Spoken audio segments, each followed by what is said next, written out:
बिस्मिल्लाहिर्रहमानिर्रहीम। ये question number 13 है रिग्रेशन एंड कोरिलेशन चैप्टर का।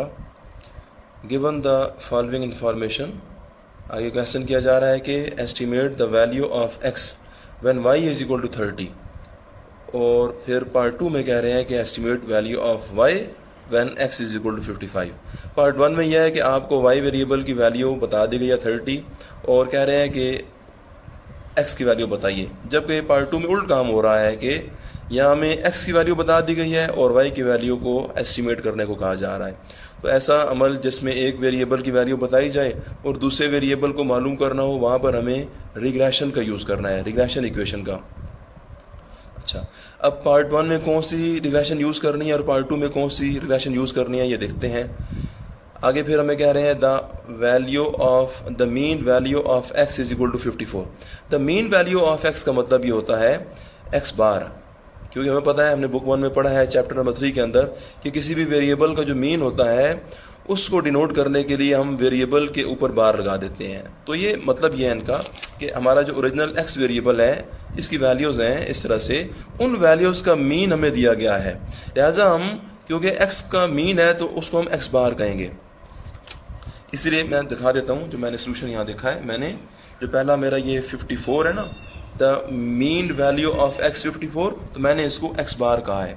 इसी तरह से आगे आ रही है the mean value of y 28, इसको मैंने वाई बार 28 कहना है। ये तो पहले ही बात बता देते हैं इसमें जो है। तो आगे कह रहे हैं कि the regression coefficient of x on y and the regression coefficient of y. ये क्या है जी? ये मैं पहले का एक काम दिखाता हूँ आपको। देखिए, मैंने कहा था कि रिग्रेशन दो तरह की हैं, एक होती है वाई ऑन एक्स, वो ये है, और एक होती है एक्स ऑन वाई, वो ये है। इन दोनों में जो बी आ रहे हैं, इन दोनों को कहते हैं रिग्रेशन कोएफिशिएंट्स।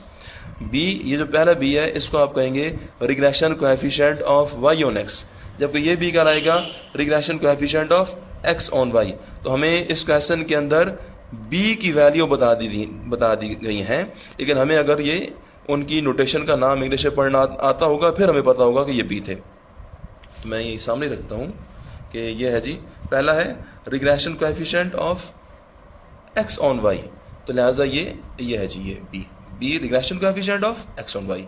जबकि तो यानी बी एक्स वाई की वैल्यू आपको ये बताई गई है -0.2, जबकि आगे लिखा है regression coefficient of y on x is equal to -1.5। तो regression coefficient of y on x, तो ये है जी पी, ये regression coefficient of y on x. तो बी वाई ऑन एक्स की वैल्यू आपको -1.5 बताई गई है, लिहाजा मैंने इन बी के हिसाब से ही इनके नाम मैंने ये यूज़ किए हैं। ये जी बी एक्स वाई -0.2 और बी वाई ऑन एक्स, ये हो गया regression coefficient of x on y, regression coefficient of y on x, उस तरह से हो गई। तो बाकी तकरीबन को ऐसे में पढ़ लिया, इसको देखते हैं कैसे होगा। ये मैंने दोबारा लिखा है जी एस्टिमेट वैल्यू ऑफ एक्स, और फिर पार्ट 2 में लिखा है एस्टिमेट वैल्यू ऑफ वाई। तो पहले पार्ट 1 की बात करते हैं, इसका सोल्यूशन देखते हैं। यहाँ पर यह है भाई कि क्योंकि आपको y की वैल्यू नोन है और x की वैल्यू अननोन है, क्योंकि हमने x को मालूम करना है, x को एस्टिमेट करना है, लिहाजा x हमारे लिए अननोन है। तो अब यहाँ कौन सी रिग्रेशन यूज़ करेंगे, वो ये मैंने लिखा है as y is known and x is unknown, वो use regression of x on y।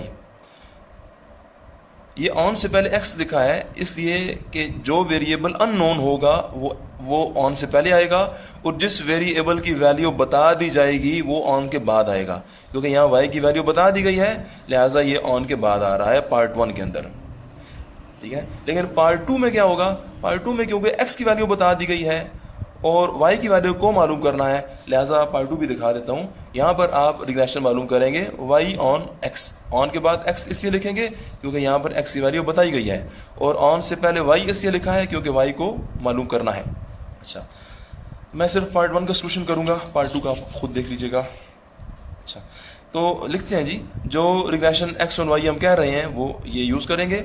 इसके अंदर आने वाला b regression coefficient of x on y, ये तो पहले ही दे दिया गया है, हमें मालूम नहीं करना। रह गया a का ये वही फार्मूला है जो हम पहले भी देखते रहे हैं। इस फार्मूला के अंदर x बार, y बार और b, ये तीनों वैल्यूज़ हमें दी हुई हैं। इन तीनों को यहाँ पुट कीजिए, यानी सॉल्व कीजिए, एक आंसर आ जाएगा। इस a को और उस b को अपनी इस इक्वेशन में पुट कर देंगे। अब ये लाइन मैंने लिख दी है एहतियातन, अगर पेपर में टाइम ना हो तो इस क्वेश्चन के अंदर ये लाइन यानी the estimated regression equation of x on y. ये मैं लिखने की इतनी ज़रूरत नहीं है, अगर टाइम ना हो तो, टाइम हो तो लिख दीजिए, क्योंकि इस क्वेश्चन में आपका मकसद रिग्रेशन इक्वेशन मालूम करना नहीं है, बल्कि मकसद हमारा तो एक्स की वैल्यू बताना है। ठीक है, हमारा लिख दें, अच्छी बात है।